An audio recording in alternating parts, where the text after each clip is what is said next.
If you have a milkshake, and I have a milkshake, and I have a straw, there it is. And my straw, watch this, reaches all across the room and starts to drink your milkshake. I drink your milkshake. I drink it up. All right, fellas, I drink your milkshake. Probably one of that scene goes right up there with Anton and the killing of the deputy in No Country for Old Men. The Chief's escape from One Flew Over the Cuckoo's Nest. Warden Norton's discovery of Andy's escape from the Shawshank Redemption. Not quite my tempo from Whiplash. Or the dance scene in Silence of the Lambs.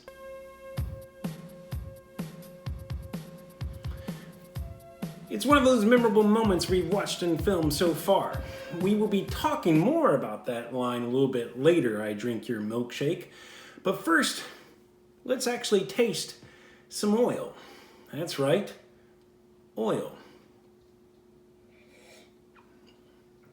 Or McDonald's chocolate syrup that is used in their chocolate milkshakes. That's right, the movie There Will Be Blood, that oil that you see coated all over the actors when it erupts and things of that sort, is nothing but chocolate syrup from McDonald's. This is actual McDonald's chocolate syrup right there. Guys, welcome to episode 2 of Film Nation, There Will Be Blood.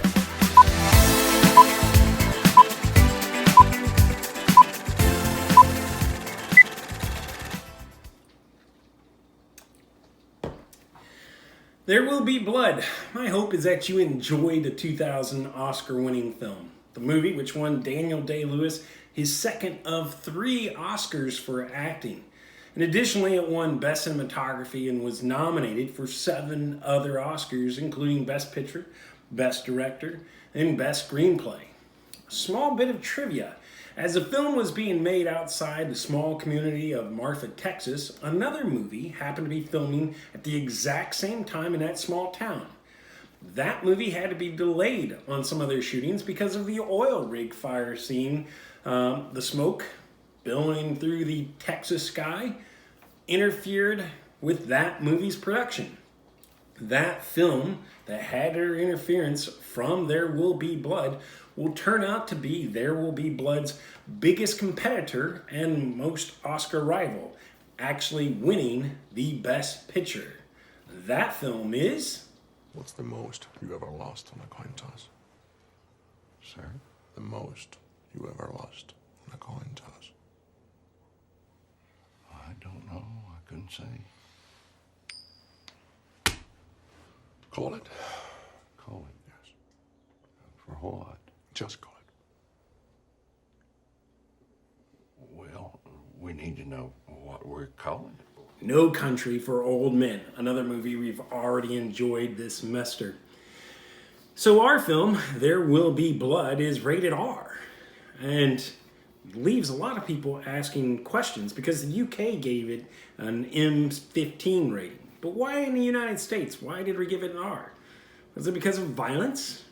Well, I mean, there's only 2 accidental deaths, which aren't graphic, and 2 murders. And one of the murders, the first one that we see, Henry's, it is so poorly lit that my sons, when we were watching this, actually paused and said, wait, did he just shoot that guy? Yeah. And the other one, now that one's pretty graphic, but we still don't see the actual killing. We see a film technique, which is called what? We just talked about this earlier this semester when we were doing our vocab. For those that write down the correct answer of what it is, that this scene right here, what is being done during this scene, if you write the answer in the comments below, your name will be put in for a drawing, for a special prize that we'll get to you somehow later. But the violence isn't really the case. Language? Well, Daniel calls his adult son a bastard in a basket a few times. We hear the word damn twice, but that's it. Drinking drugs? No, just smoking some cigarettes. Sex, nudity? No, none of that. So why did this film get an R rating? Maybe the MPAA just simply read the title and said, "There will be blood. Must be a graphic, horrible movie." Gave him an R rating without even seeing it. I believe some of you guys were already commenting that you thought this was going to be a violent film, mainly due to the title, and are surprised by the lack of violence. Maybe it received an R rating because Daniel Plainview's he's not a nice guy. Or maybe it is Eli's murder scene is just so disturbing.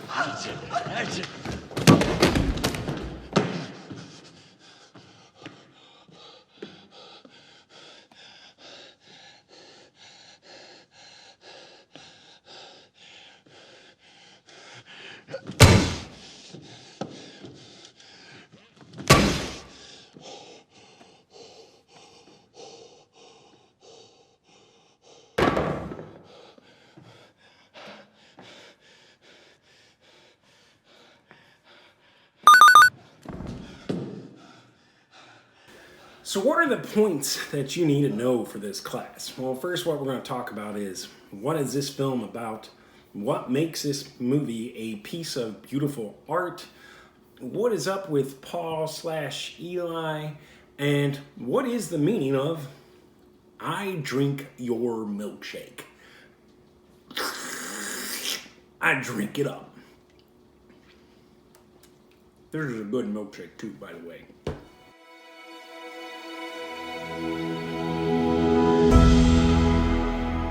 So what is There Will Be Blood about?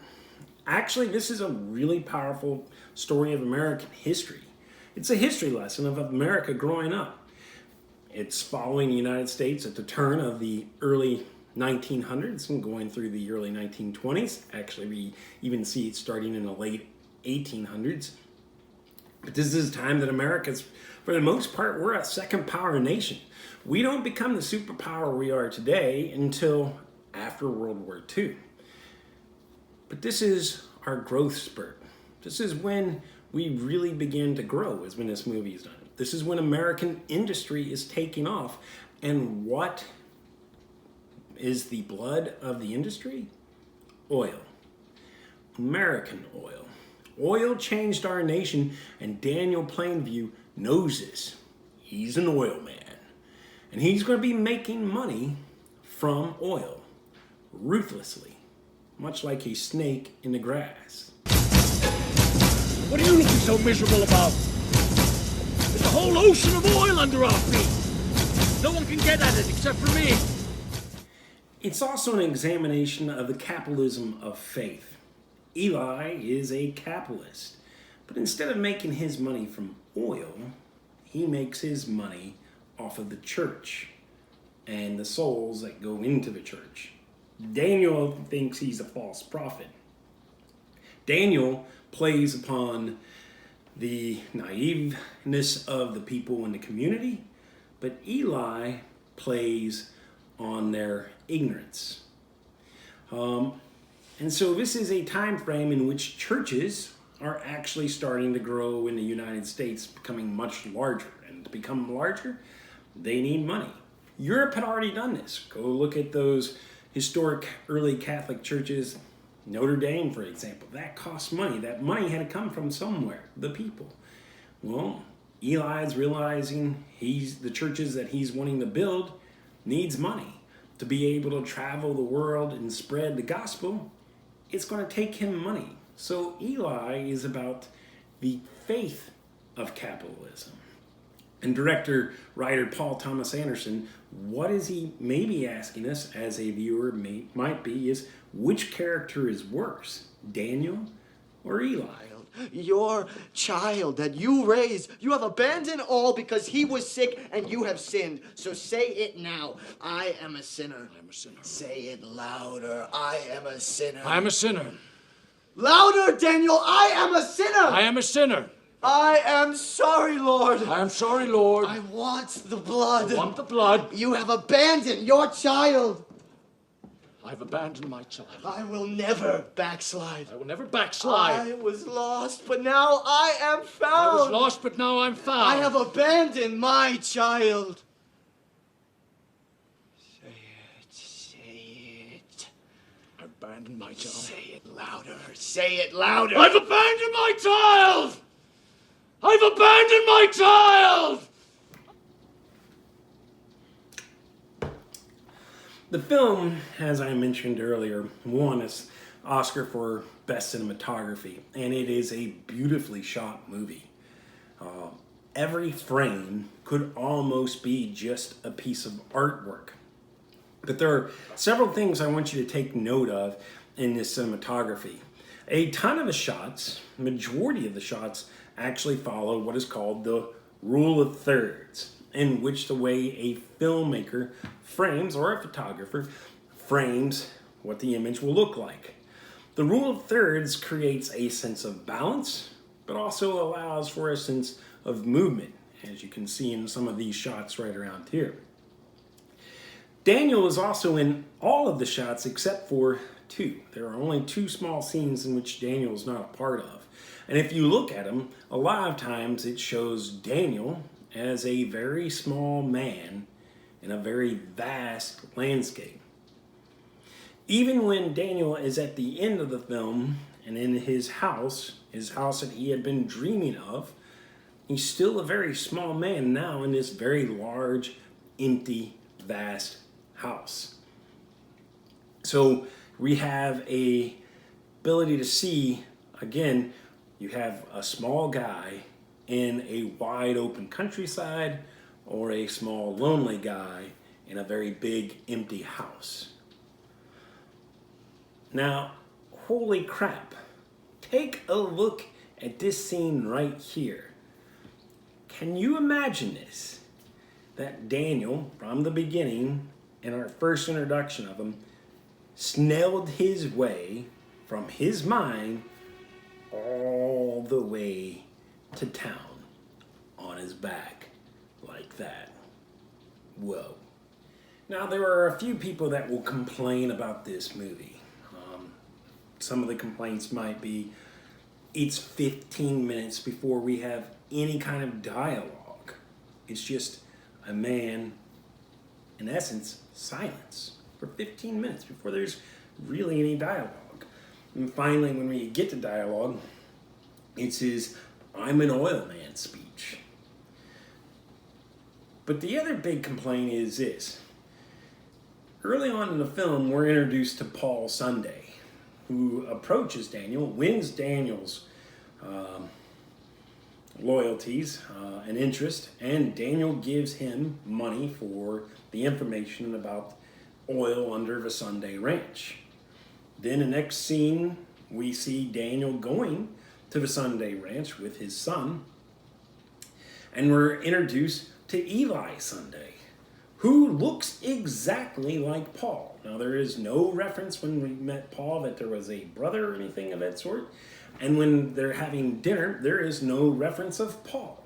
So a lot of people are like, what's going on? Is this one guy that is schizophrenic, that has two personalities? Because Paul clearly knows about the oil, and Eli, when Daniel gets there, seems to be in on the same kind of knowledge of the oil. So is it a schizophrenic man that has two personalities, Daniel or Paul? But at the end of the movie, we hear Daniel tell Eli that how well Paul is doing, and that Paul's living a very nice life. The confusing part is that they are twins. It's not clear. It's never established in the film. There is no real reference that they were twin brothers or anything like that, but they are. And really, probably that happens, the unclarity happens, is because Paul Dano, the actor who plays Paul/Eli, was only supposed to play the role of Paul, and another actor was going to play Eli. But the director enjoyed Paul Dano there, enjoyed his performance, and kept him around. and made it twins without really changing the script to let us know they were twins. So that is the confusion part of it. So if you thought it was a guy that's just schizophrenic, that's understandable.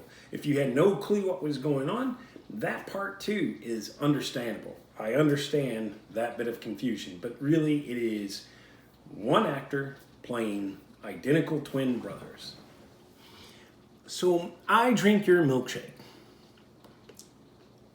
It's been a while since I've had a milkshake. But what makes this line so powerful and so memorable? Well, it's a line of dominance. It's a line saying, I own you. I have beaten you. You thought you could possibly win, and you were wrong. It's actually even now listed in the Urban Dictionary. There are numerous memes about it. And in Hollywood history, this is considered one of the more memorable lines. It is also a great metaphor in the film. Here's the reason why.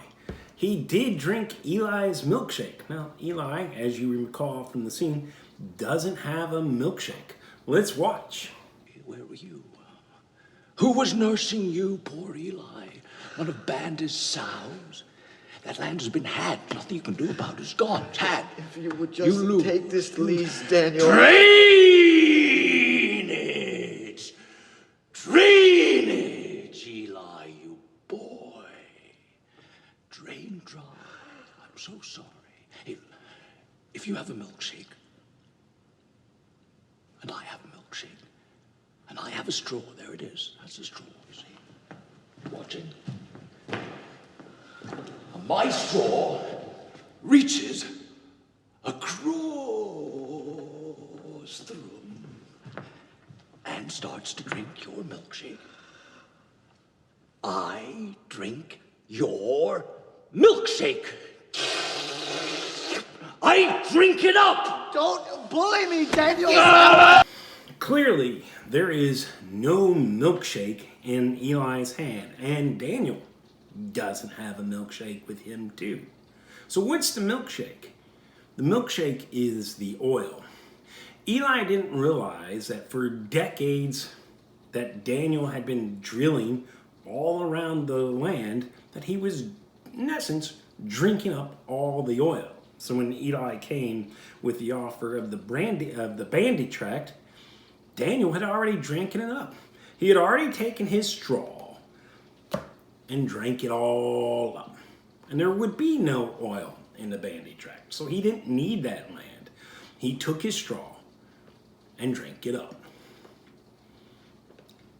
And I drink your milkshake. I run a family business. This is my son and my partner, H.W. Plainview. We offer you the bond of family that very few oilmen can understand. Although this film doesn't make my top 20 list, I thoroughly enjoy it, and I hope you guys did as well. Remember, I look forward to reading your reviews about the film and see what your understanding of the movie is. And maybe after these notes, if you had some questions, feel free to put them into the comments. As always, remain awesome, be nice, and stay safe. Thanks for watching, guys. I am now going to leave you with this moment of goodness. My name is Daniel Plainview. This is my son and partner, H.W. Plainview. I'm an oil man. I travel from state to state searching for oil-rich fields which I can drill on. But when I'm not doing that, I'm on a countrywide quest for my second love, the perfect milkshake. Welcome to my show. Oil, they call it liquid gold, but I prefer my liquids cold. Go from town to town, empty cups in my way. I drink your milkshake. Each week on I Drink Your Milkshake, we visit a famous ice cream parlor or soda fountain. Today we find ourselves in McGarrity's Dairy Parlor in Bangor, Maine. But enough talk. Let's go drink a milkshake, shall we? Good day, sir, ma'am. Hello? I'm Daniel Plainview. This is my partner and son, H.W. I'm an oil man, but I also love milkshakes. And now, I'm going to drink your milkshake. What do you think of that? I'm sorry, I don't understand. Well, let me explain it to you. You have a milkshake, and I have a straw. Well, that's a really big straw. And my straw goes across the room, and I drink your milkshake.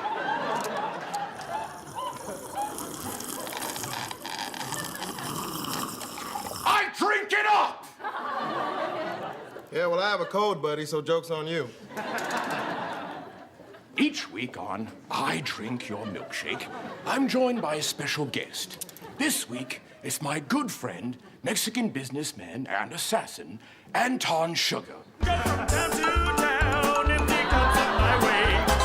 I drink your milkshake. How are you, Anton? What business is it of yours how I am? Friendo. Very good, very good. You remember my boy, H.W.?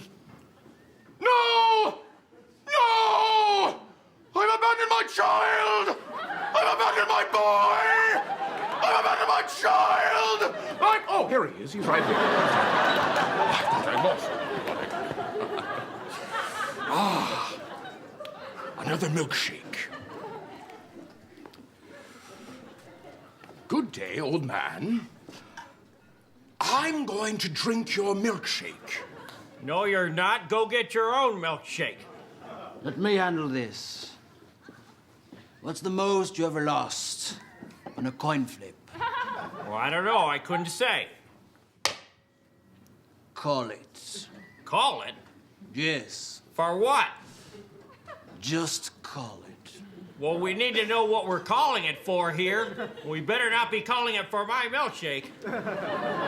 We're calling it for your milkshake. I thought so. Well, no deal. I'm drinking my milkshake. Sir, please tell your wife to stop bothering me. This isn't my wife. This is a man. A man? Then why do you have a lady's hairdo?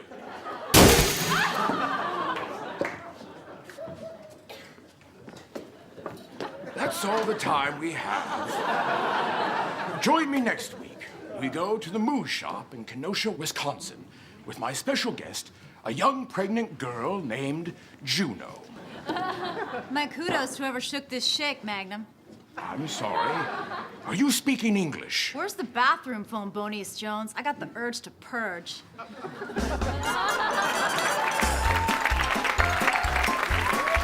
I'm finished!